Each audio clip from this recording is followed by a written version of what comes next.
mənim topum və atamın başı.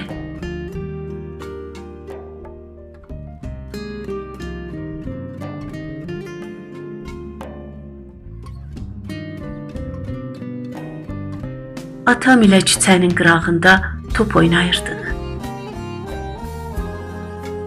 Bir dönə mən topu ayağım ilə vurdum. Top atamın ayaqlarının arasından keçərək dərin bir çuxura düşdü.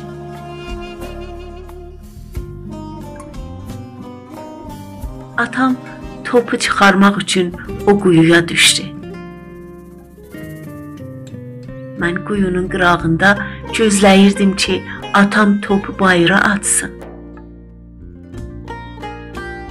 Birdən-birə gözüm topa düşdü. Sevincimdən topa bərk bir təpik vurdum. Bir də baxanda gördüm, atam quyudan çıxır, amma başı şişib, top isə əlində. Ürəyim oturdu. Atamın başı ilə topu dəyişək salmışdım.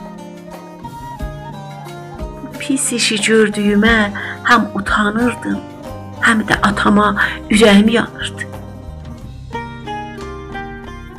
Ağlamağım tutdu. Amma atam gülərək məni qucağına alıb evə götürdü.